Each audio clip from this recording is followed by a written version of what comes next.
Hello student, Subodh digital classes में आपका हार्दिक स्वागत है। हम फिजिक्स का क्लास 11 की फिजिक्स का चैप्टर नंबर 11 कर रहे थे, थर्मोडायनेमिक्स, उष्मा गतिकी। तो लास्ट में हमने उष्मा गतिकी प्रक्रम की बात की थी, जिसमें हमने स्थैतिक कल्प के बारे में पढ़ा था, बराबर। उसके बाद हमने समतापीय प्रक्रम, आइसोथर्मल प्रोसेस के बारे में पढ़ा था। और समतापीय प्रक्रम के बारे में क्या बताया था कि ऐसा प्रक्रम जिसमें तापमान स्थिर रहता हो वह समतापीय प्रक्रम कहलाता है। ऐसा निकाय जिसका तापमान स्थिर रहता है समतापीय प्रक्रम कहलाता है। इसके लिए अपन ने एक फॉर्मूला भी निकाला था, जिसके द्वारा उस निकाय के द्वारा किया गया कार्य W equal to mu R T log V2 minus log V1। तो ये अपने पास एक फॉर्मूला आया था जिसका लास्ट था W equal to mu R T log V2 upon V1।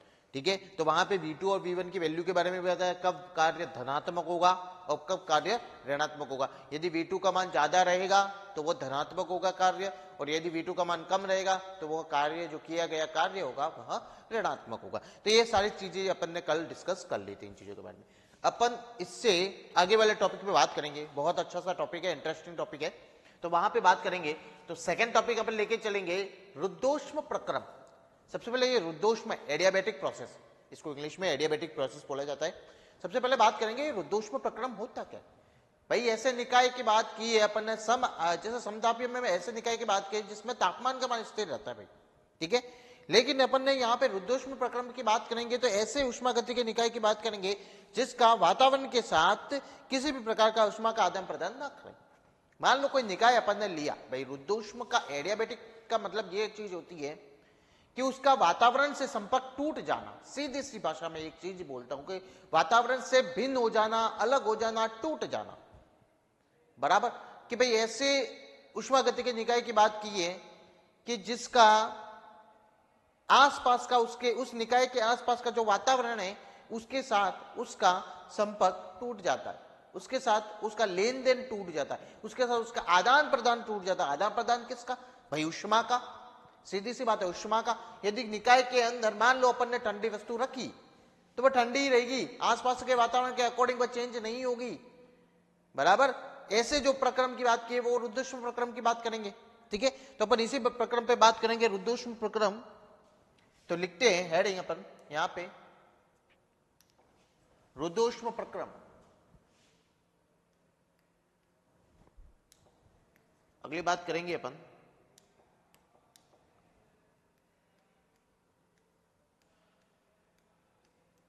रुद्धोष्म प्रक्रम, एडियाबैटिक प्रोसेस।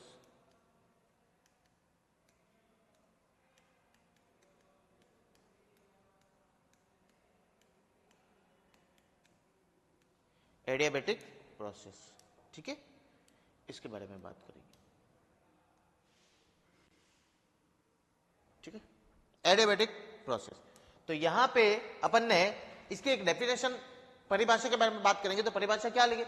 ऐसा उष्मागतिकी निकाय जिसका वातावरण के साथ आदान प्रदान, उष्मा का आदान प्रदान न होता हो, बराबर। ऐसा उष्मागतिकी निकाय है जिसका वातावरण के साथ उष्मा का आदान प्रदान नहीं होता हो, ऐसे प्रक्रम को रुद्धोष्म प्रक्रम कहलाता है। ऐसा उष्मागतिकी प्रक्रम जिसमें निकाय वातावरण के साथ किसी प्रकार का आदान, उष्मा का आदान प्रदान नहीं करता हो, ठीक है। लिखेंगे इसका, ऐसा उष्मागतिकी प्रक्रम जिसमें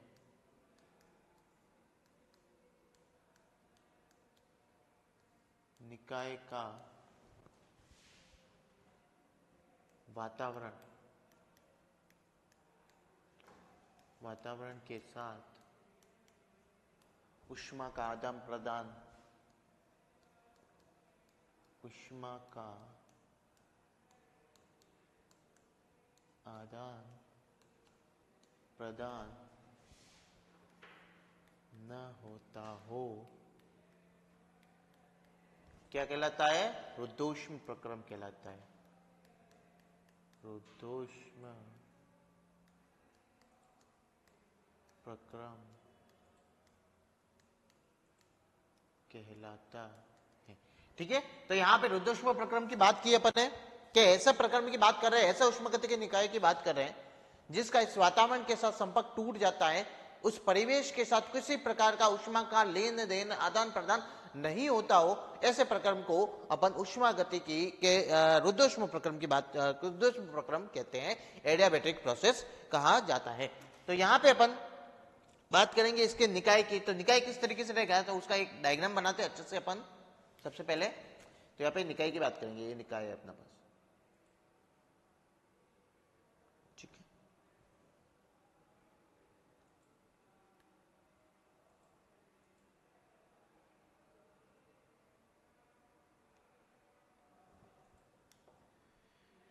यहाँ पे निकाय की बात करेंगे तो ये अपने पास एक निकाय है।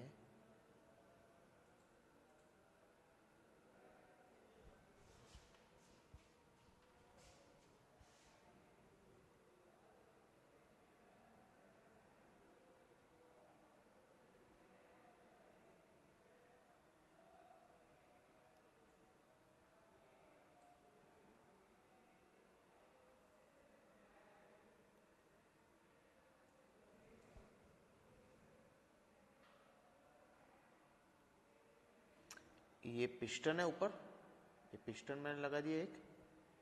पिस्टन का काम पता ही है क्या क्या होता है, कल अपन इसके बारे में समझाया भी था। ठीक है, समायतनिक तापीय के अंदर।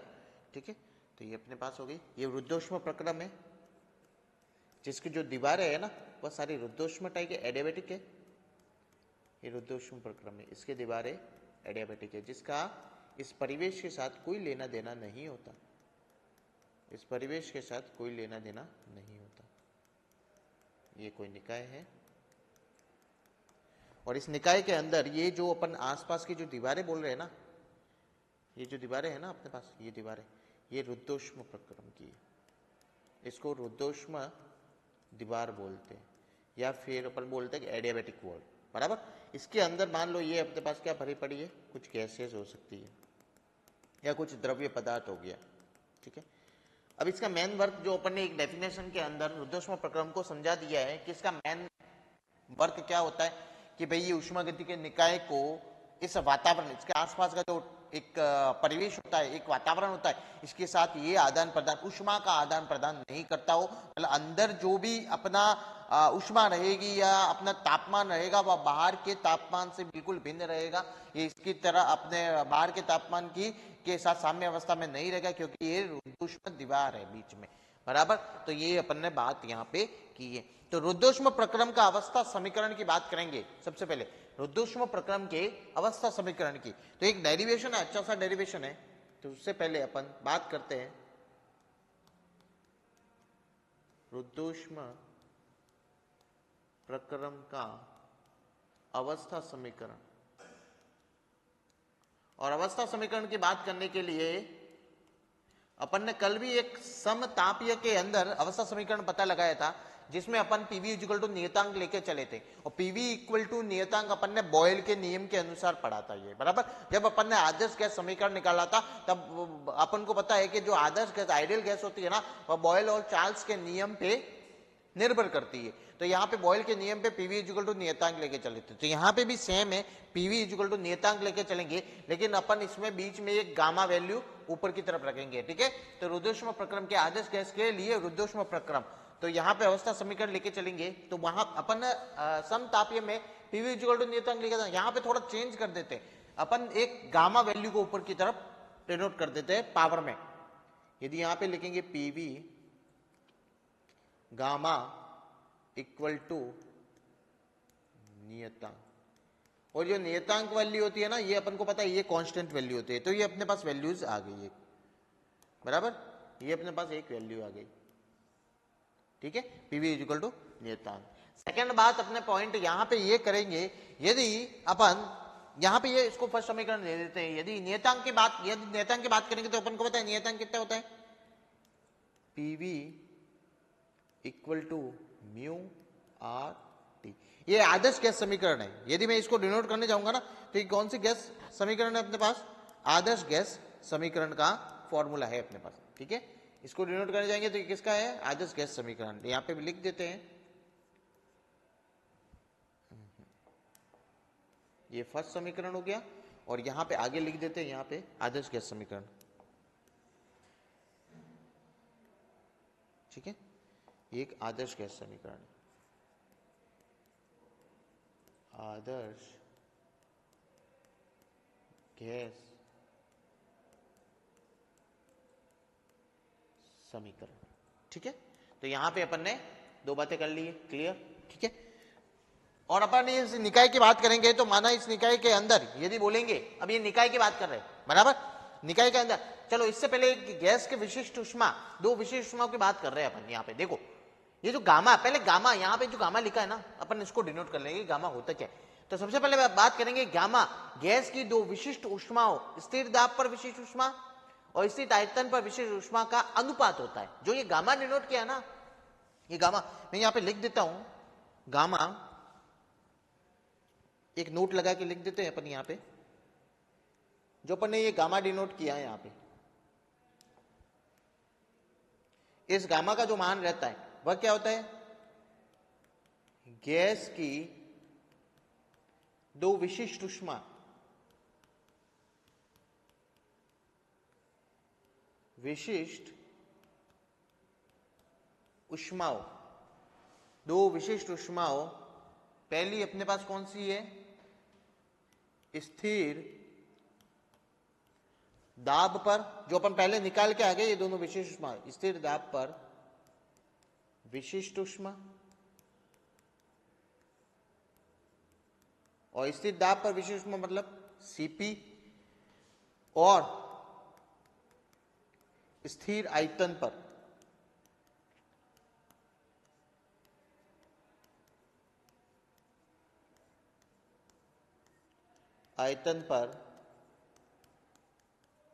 विशिष्ट उष्मा, जिसको अपन ने किससे डिनोट किया था? सीवी से।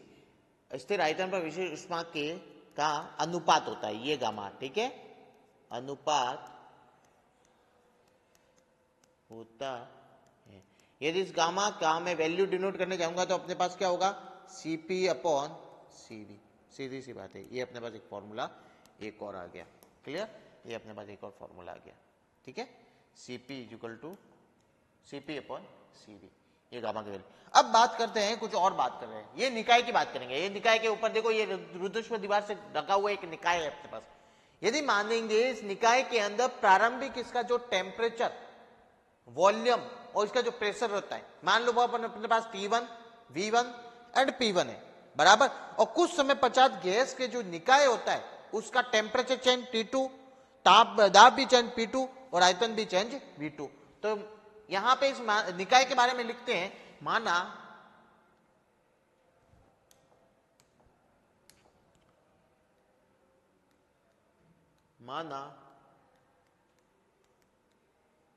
प्रारंभिक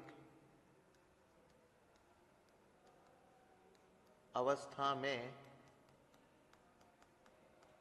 गैस का ताप T1, दाब P1 और आयतन V1 है। कुछ समय बाद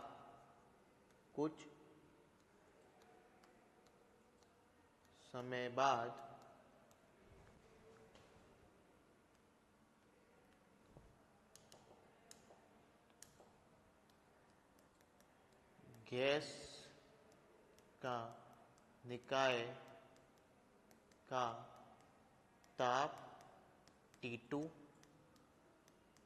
दाब P2 और आयतन V2 है, बराबर। जो इसकी बात की अपन ने, पहले कुछ और था, बाद में कुछ और हो गया अपने पास, बराबर। तो अपन यहां पे दो समीकरण, एक समीकरण भी लेके चल रहे, PV gamma is equal to mu RT, जो अपन ने क्या बोलते हैं?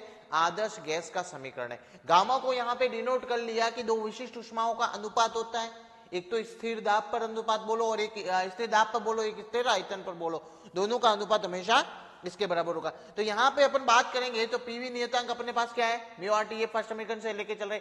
यदि अपन पहले वाली स्थिति के अकॉर्डिंग लेके चलेंगे, इसी आदर्श गैस का यदि अपन एक फॉर्मूला लेके चले पहले वाली स्थिति के अकॉर्डिंग, जहां पे ताप T1, दाब P1 और आयतन V1 है, तो यहां पे कितना हो जाएगा P1 V1, पहले वाली स्थिति के अकॉर्डिंग करेंगे तो अपने पास एक समीकरण आ जाएगा P1 V1 गामा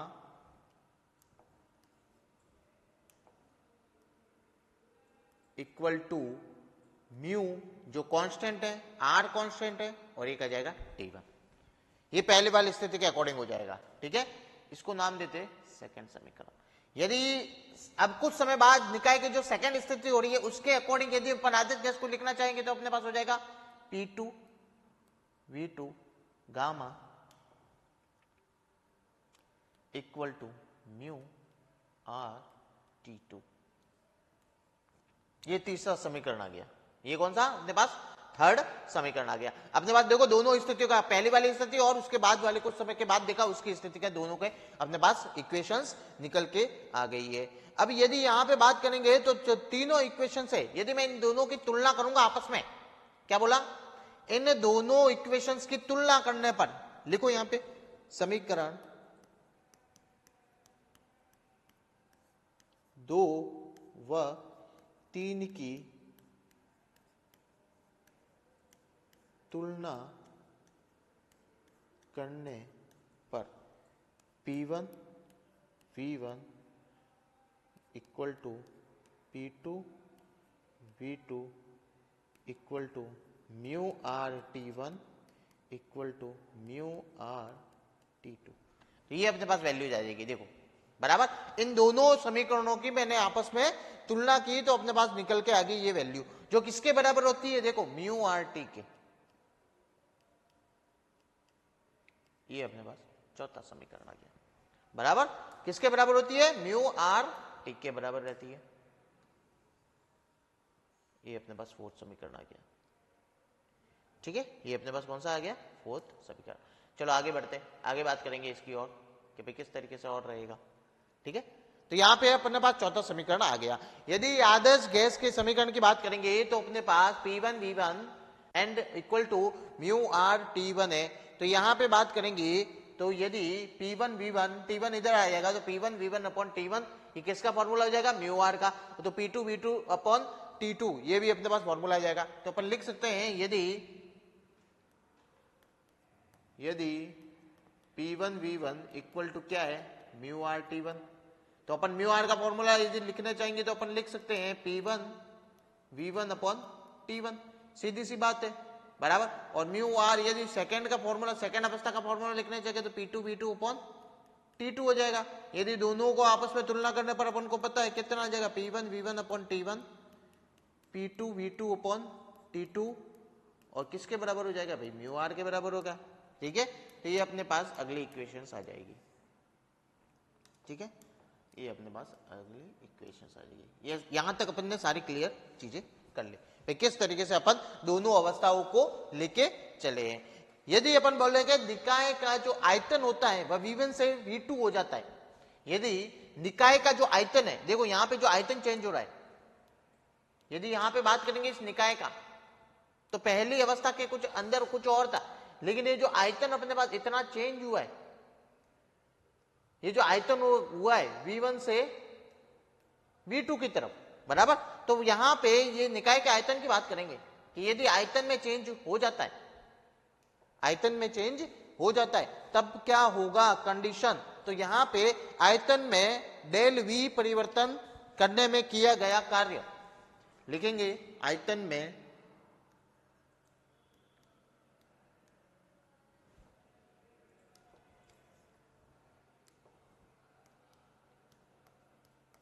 निकाय के आयतन में डेल V परिवर्तन, डेल V परिवर्तन करने में किया गया कार्य निकालना है। और अपन पहले से निकाल के आए कि कार्य का फॉर्मूला क्या होता है, W equal to F multiply to x, बराबर। ये अपन डेल एक्स लेके चले थे। यदि अपन यहां पे बात करेंगे तो अपन को पता है फॉर्मूले से कि यदि अपन W अपन पहले भी ये कार्य निकाल के आगे जो अपने पास कार्य आया था del W equal to P into del V, क्या आया था अपने पास?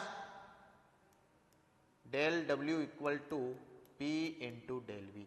और ये अपने पास कार्य कहां से आया? तो अपने प्रीवियस लेक्चर देखना, उसके अंदर अपन ने कार्य का फॉर्मूला ये अपन ने निकाला था, जिसमें अपन ने रखा था W का formula F into del W का formula F into del x होता है। तो जहां पे फोर्स होता है, बराबर, तो अपन को पता है इस निकाय के लगने वाला प्रेशर जो इसका मान कितना होता है P equal to F upon A. तो वहां से F की वैल्यू निकाल दो, P इंटू ए आ गया, और A इंटू एल का मान वॉल्यूम होता है। तो अपन ने सीधी से यहाँ पे P डॉट डेल वी लिख दिया।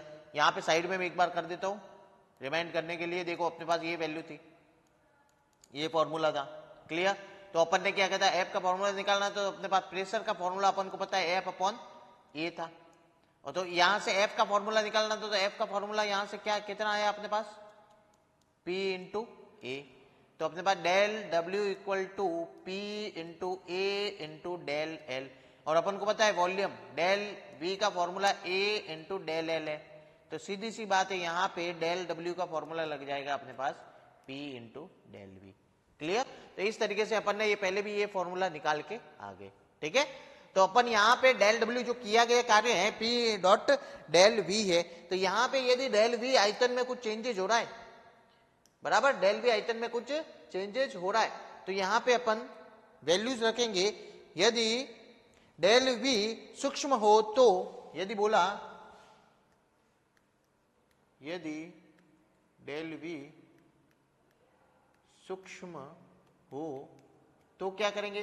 तब अपने पास चेंज हो जाएगा dW equal to P dV। और ये अपन जो यहां पे एक और मान रखना पड़ेगा अपन को, किसका? P का। और P का मान कहां से रखेंगे अपन? जो अपन पहले वाले में आदर्श गैस समीकरण लेके आए थे, बराबर। आदर्श गैस समीकरण के द्वारा अपन यहां पे एक P का मान रखेंगे।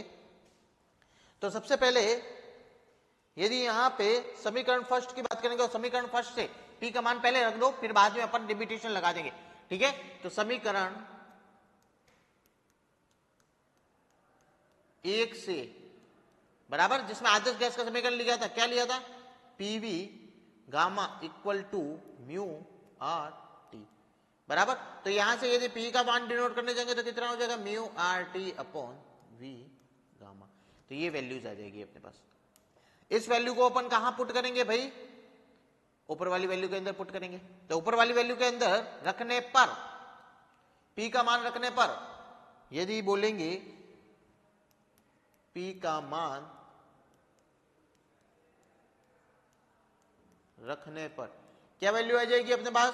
dW इक्वल टू P,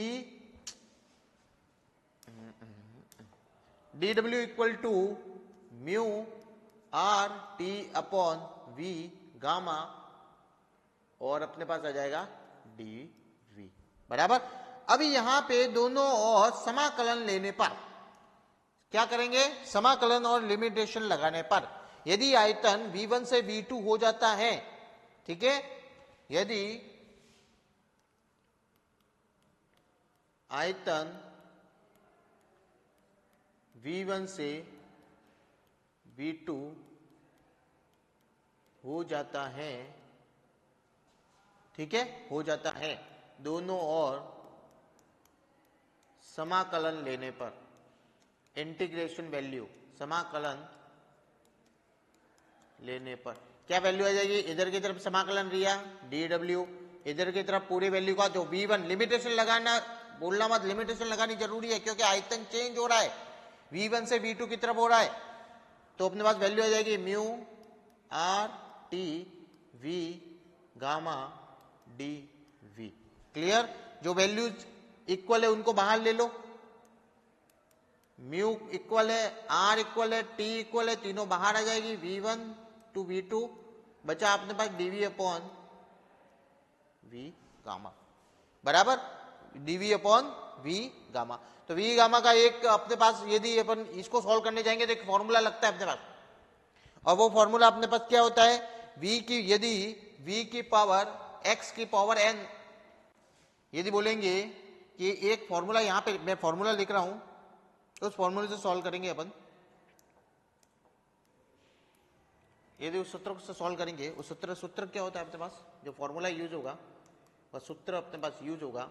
यदि इंटीग्रेशन x की पावर n dx का फॉर्मूला रहता है x की power n plus 1 upon n plus 1, ये अपने पास फॉर्मूला रहता है। क्लियर, ये अपने पास क्या फॉर्मूला रहता है। इसी फॉर्मूले को इसके अंदर लेके चलेंगे तो अपने पास थोड़ा यहाँ पे चेंजेस करना पड़ेगा। सबसे पहले चेंज करते हैं, dw equal to mu R T integration v1 to v2, तो v गामा ऊपर चला जाएगा तो किसका हो जाएगा, माइनस का, और dv बराबर। तो यहां पे कुछ चेंजेस होगा तो अपने पास क्या होगा, देखो किस तरीके से रहेगा। यदि अपन पूरे फॉर्मूले को चेंज करेंगे तो यहां पे तो w आ जाएगा म्यू आर टी बराबर, और अपने पास फॉर्मूला आ जाएगा x की पावर तो v की power minus gamma plus 1 upon minus gamma plus 1, और v1 से v2, ये लिमिट लग गई है अपने पास। क्या लग गई अपने पास, ये लिमिट वैल्यू अपने पास आ गई। ठीक है, ये लिमिट वैल्यू अपने पास आ जाएगी। यदि यहां पे बात करेंगे तो अपने पास वैल्यूज क्या आएगी, v की power minus 1 upon minus gamma plus 1 upon minus gamma plus 1। इसको यदि इंटरचेंज करेंगे तो 1 माइनस गामा हो जाएगा, सीधी सी बात है। इसको इंटरचेंज, यदि प्लस का आगे आ गया, गामा माइनस का है ना, पीछे चला जाएगा, तो कितना हो जाएगा, 1 माइनस गामा।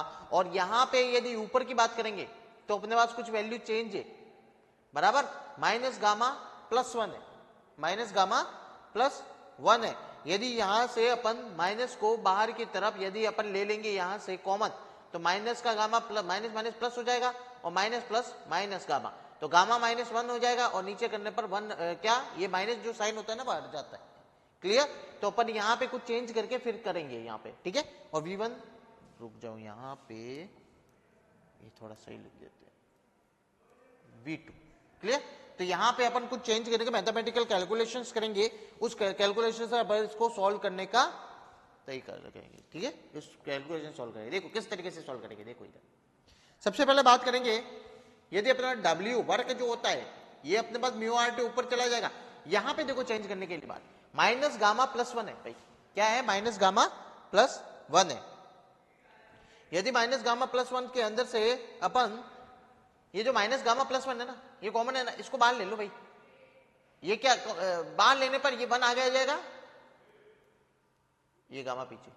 क्लियर, अपने पास अंदर की तरफ क्या बचा, अपने पास v की पावर माइनस गामा प्लस 1। अब देखो यहां पे अपने पास v की पावर माइनस गामा प्लस 1, यदि मैं लिखूं कि माइनस गामा का एक माइनस अपन कॉमन लेके चलते हैं, क्या कॉमन लेके चलते, तो माइनस ये तो प्लस की वैल्यू और ये माइनस की वैल्यू हो जाएगी, सीधी सी बात है।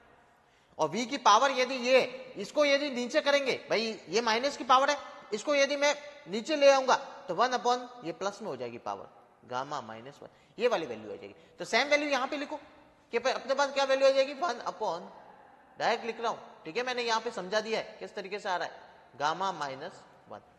क्लियर, और ये लिमिटेशन तो अपने पास दो है ही, v1 टू v2। क्लियर, देख लो अपने क्या किया, यहां से माइनस को कॉमन लिया, माइनस को कॉमन लेने पे माइनस माइनस तो प्लस हो जाएगा, और माइनस प्लस माइनस हो गया बराबर। अब वैल्यू किसकी है, माइनस की, यदि मैं नीचे पावर यदि माइनस की होती है नीचे ले आते तो वो प्लस में चेंज हो जाती है, सीधी सी बात है। तो अपन ने इसी तरीके से इसको क्लियर किया। अब यहां पे लिमिटेशन लगा देते हैं, तो लिमिटेशन लगाने पर W equal to mu R T upon 1 minus gamma, पहले लिमिटेशन लगा दो, v upon v2 gamma minus 1 minus 1 upon v1 gamma minus 1। Clear, mu R T को अंदर दोनों तरफ गुणा करवा दो, यदि म्यू आर टी को दोनों तरफ गुणा करवाने पर अपने पास क्या आ जाएगा, mu R T upon v2 gamma minus 1 minus mu R T upon v1 gamma minus 1।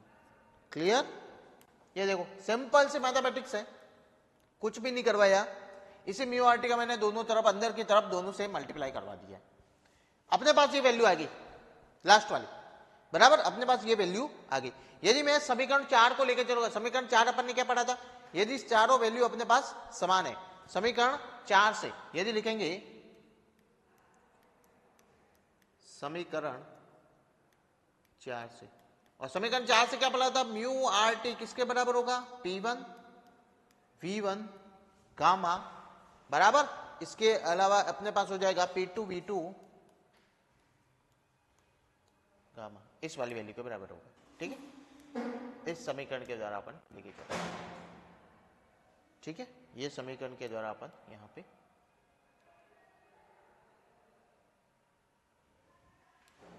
ठीक है, समीकरण 4 से लेके चले यहां पे, तो अपन ने क्या किया कि म्यू आर टी को P1 V1 गामा और P2 V2 गामा से बराबर कर दिया।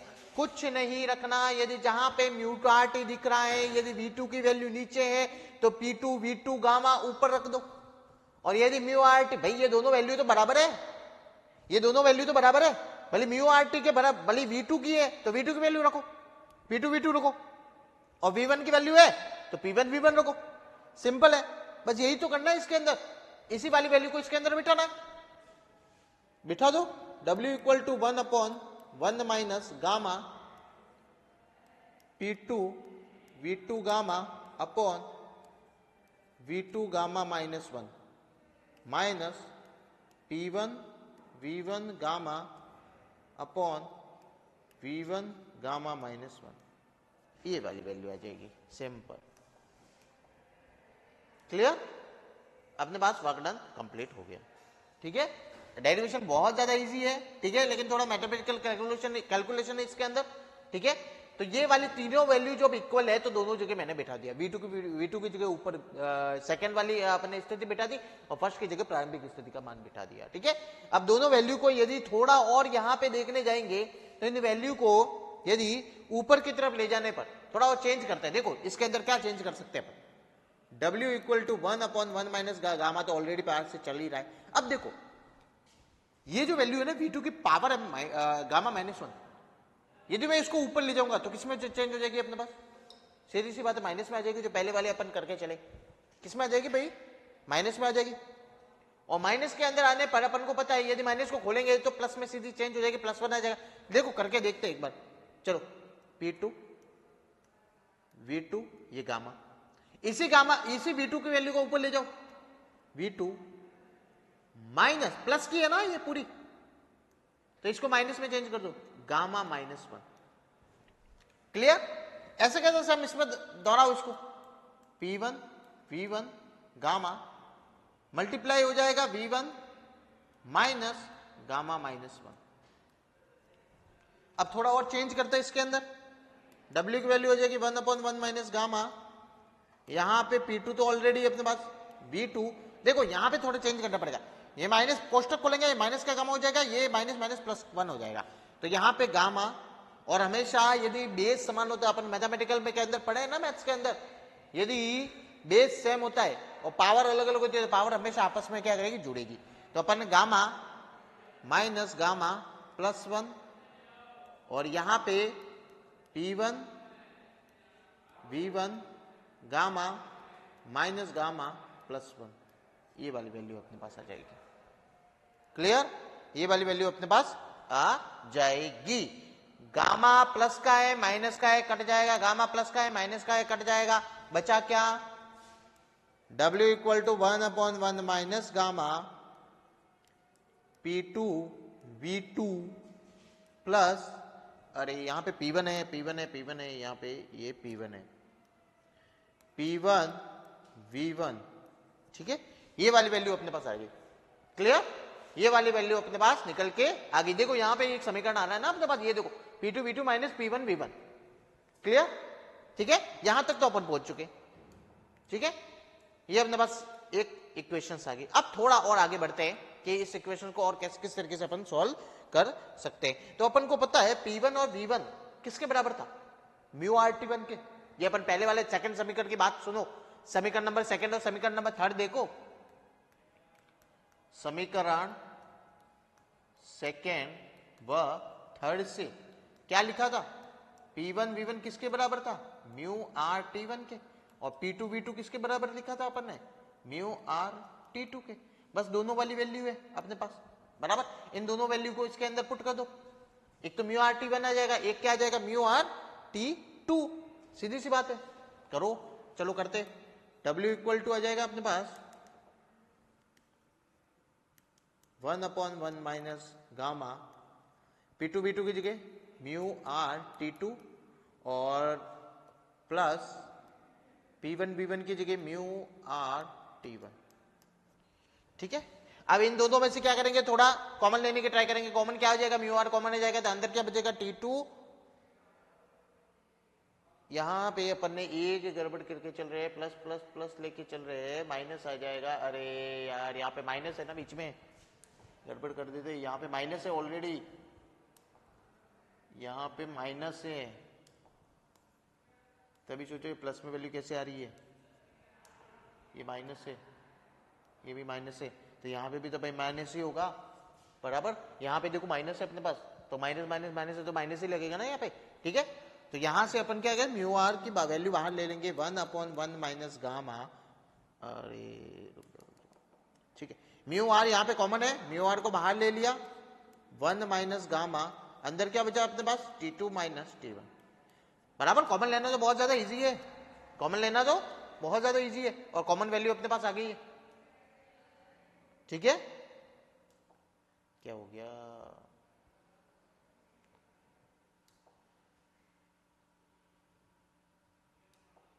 हाँ आ गया। ठीक है, कॉमन लेना तो इजी है ना अपने पास, तो म्यू आर कॉमन आ जाएगा, T2 माइनस T1 अपने पास वैल्यू आ जाएगी। अब थोड़ा और चेंजेस करना पड़ेगा अपन को, यदि अपन को ये वाली वैल्यू लानी है तो अपन को थोड़ा चेंजेस करना पड़ेगा। यदि T1 को आगे लाना है, गामा को आगे लाना है, लेकिन मुझे प्लस का चाहिए, और प्लस का लाने के लिए अपन को थोड़ा सा यहाँ पे और दिमाग भगाना पड़ेगा। क्या कर सकते हैं यहाँ पे, दो चीजें जरूर कर सकते हैं। देखो क्या पे क्या करेंगे यहाँ पे, यदि W का ये म्यू आर है, यदि मैं इसको माइनस से मल्टीप्लाई करवा दो, -1 से मल्टीप्लाई करवा दो, सीधी सी बात है, इसी वाली वैल्यू को -1 से मल्टीप्लाई करवा दिया, गुणा इस पूरे डिजिट को भी -1 से मल्टीप्लाई करवा दो बाहर, T2 माइनस T1। अब सिंपल है यार, mu upon R, minus minus minus 1 हो जाएगा, और minus minus plus gamma multiply, minus minus minus का T2 हो जाएगा, और माइनस माइनस प्लस T1 आ जाएगा। थोड़ा और चेंज कर दो, प्लस की संख्या आगे ले लो, माइनस की संख्या पीछे ले लो, म्यू आर अपॉन गामा -1 हो जाएगा, और आ जाएगा T1 माइनस T2। ये समीकरण अपने पास निकल के आ गया, और जो अपन ने यहाँ पे फाइंड पूरा कर लिया है। ठीक है, तो ये अपने पास रुद्धोष्म प्रक्रम का एक समीकरण बहुत ज्यादा इंपॉर्टेंट है। समतापीय का एक मैंने करवाया अपने पास डेरिवेशन, और सेकंड अपन ने डेरिवेशन किया है रुद्धोष्म प्रक्रम का, तो ये बहुत ज्यादा इंपॉर्टेंट है अपने पास, और बहुत ज्यादा इजी भी है। ठीक है, स्टेप टू स्टेप अपने पास चलते रहना। ठीक है, तो ये सॉल्व हो जाएगा। ठीक है, तो यहाँ पे बात करेंगे, एक और थोड़े एक दो पॉइंट और बचे हैं कि यदि अपन ने वहां पे V1 और V2 लेके चले थे, क्योंकि अपने पास V1 समतापीय प्रक्रम में V1 और V2 आए थे, यहाँ पे T1 और T2 आए, तो यहाँ पे थोड़ा समझने की ट्राई करना। यदि मैं तापमान को यदि ज्यादा ले लेता हूँ, T1 तापमान, मतलब यदि निकाय का प्रारंभिक तापमान ज्यादा है बराबर, यदि निकाय का प्रारंभिक तापमान ज्यादा है बाद के तापमान से बराबर, उसका कुछ समय बाद जो उसका तापमान होता है उससे ज्यादा प्रारंभिक तापमान है, तब हमेशा जो किया गया कार्य वह धनात्मक हो। सीधी सी बात है, यदि T1 ज्यादा होगा तो संख्या हमेशा प्लस में आएगी। T1 यदि ज्यादा होगा तो संख्या हमेशा प्लस में आएगी। तो यहां पे लिखेंगे कुछ कंडीशन, नोट लगा के लिखते हैं अपन, यदि T1 greater than to T2 तो निकाय द्वारा किया गया कार्य जो होगा वह कैसा होगा, पॉजिटिव, धनात्मक। ठीक है, और सेकेंड बात करेंगे, यदि T1 is less than to T2, क्या लिखा, T1 is less than to T2, तो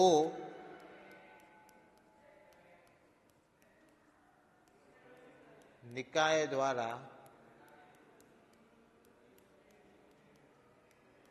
किया गया कार्य जो W होगा वह कैसा होगा?